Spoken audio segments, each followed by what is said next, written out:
Councilman Beltran. Yeah, just a brief clarification. I think just two things.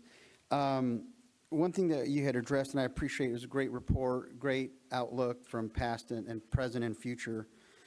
This is a work in progress, so we'll continue working on this behind the scenes with staff and council. But two things that were specifically said, maybe a third item, that had to do with some debts that we're addressing. And one was the $50 million about the PERS. CalPERS. CalPERS. I think it's the way it was represented is that we're now going to deal with that. But that's something we've been paying off for many years. And I think, do we have an idea? I think, was it the end of 2040 is when that debt will be paid off, somewhere around that time frame? Yeah, I believe we've been paying on CalPERS for approximately 10 years. And I think we have about 20 more years to go. So good point. I just appreciate that. But we increased the amount that we're paying. It did increase over time, and it is a reflection of the $6 million is this fiscal year, and it's grown over time the last 10 years. Yeah. And briefly, the $2 million for the golf course, I think the way you just kind of explain that it's a deficit that never was really addressed, but it's always been backfilled by the general fund. So I think just the way it was represented as though it was never really addressed. It's more of an accounting thing of how we do it. It's not that, it's always going to be a debt for the community. It was just how we paid it back. I don't know, because it's a continued debt, no matter if it's last year or this year. It's just, I guess on paper of how we're reflecting how that's being paid back. So I guess it's the phrase of saying it's a $2 million debt versus it's just an ongoing debt we'll have in perpetuity. So it was just kind of a little bit of the phrasing to me. But just know that there are these things that structurally we're going to continue to deal with. I look forward to the future councils when that $6 million to CalPERS is done and that frees up some funding. Maybe we can get rid of some of these Measure I or Measure H at some point. But that was all. Thank you. Thank you, Councilman Beltran. Are there any other comments? Go ahead, Vice Mayor. I'd just say that's refreshing, very professional, comprehensive, forward-looking, transparent. You know, when we sat down here last year and you started to expose this, it started to show the public and show those elected officials what we were really facing. Thank you very much for laying that out. It's very professional. I would just say that up until we hired you as the city manager, this was a hostile conversation. The information was being held from us and we were being deceived.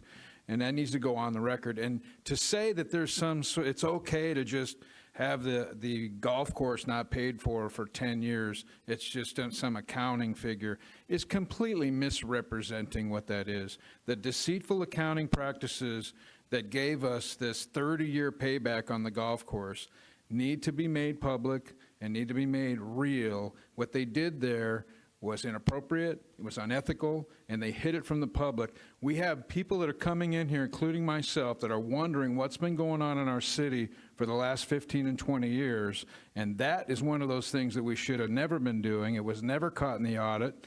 So 10 years of audits, and we didn't even pay attention to this, and now we have to pay it back, and it's going to take us 30 years to pay that back.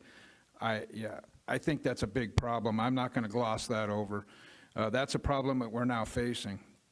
The 20-year payback on the CalPERS for less than 500 people, for 65,000 people that live in this city, it's a big bogey. And $6 million is nearly 20% of our budget that goes just to pay for that. And if you look at how much we spend on the community, the whole community support budget is $1 million. All the things that we do to serve the community, and you saw that on that slide. If you do the math on that, this is 50 years of parades and community events. And so you have to put this in perspective. It's not quite that simple. To me, it seems kind of shocking, and anyone would try to gloss it over is also shocking. Good leadership is about assessing the problem.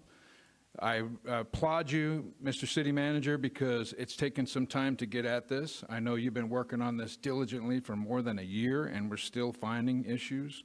And I appreciate your ability to look at them, to look at what the opportunities are, to look at them over time, and to face them. because that's what good leaders do. They face those problems, they don't hide them. And I think that the last councils have been deceived, and I think that this is starting to come to light how much that deception was. We've abused Measure H, we've abused Measure I, and I would tell you right now, and it's an unpopular thing to say, that we should have never built that community center if you look at the financial situation that we're facing right now. We were told that we had plenty of money. And the way that this was abused and the way that we were deceived up here as elected officials is criminal in my estimation. And I don't think that the public understands it, but we're starting to understand it because we have a comprehensive view on the record for everyone to see. And, you know, it put the library in jeopardy. It puts a lot of things that we're facing right now in jeopardy. It's going to be great for the community, but was it the right thing to do? You be the judge. Because a balloon payment of $13 million to build that community center and then the expense to operate it coming along the other side is going to make building the library a huge challenge. And we still have some gaps to fill.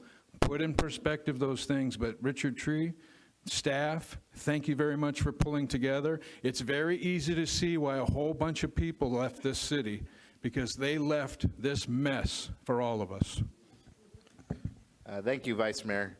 I have one more thing to say. I want to echo on the CalPERS. You know, the people that should be upset are the employees of this city.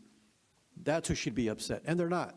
And they're blaming this council because we have a strong leadership by Mr. Tree and his staff that discovered this. You know, I'm a CalPERS at retirement.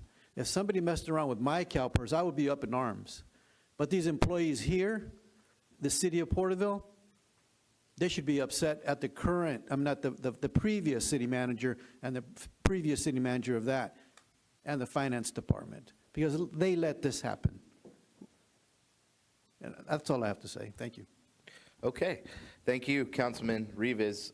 You know, with all talking of the deficits, there's one that we left out, and that was a $13 million risk management.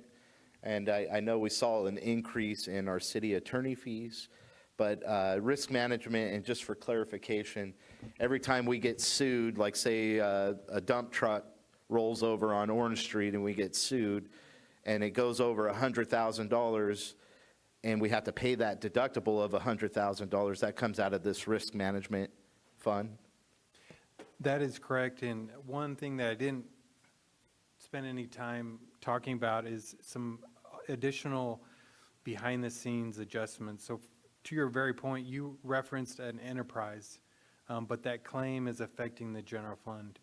That was identified during this past year, and we're correcting that. So if there's a claim coming out of the enterprise will pay for that, not the general fund moving forward. Yeah, and what I'm getting at too is, you know, that $13 million deficit is something that we have to pay back as well. And so it's important that we highlight it. And you know, I hate heaping coals.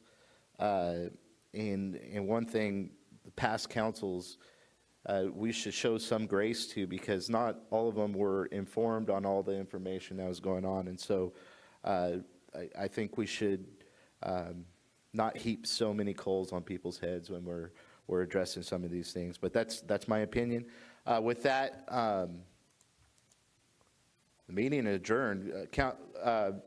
Mr. Tree, do you have any comments?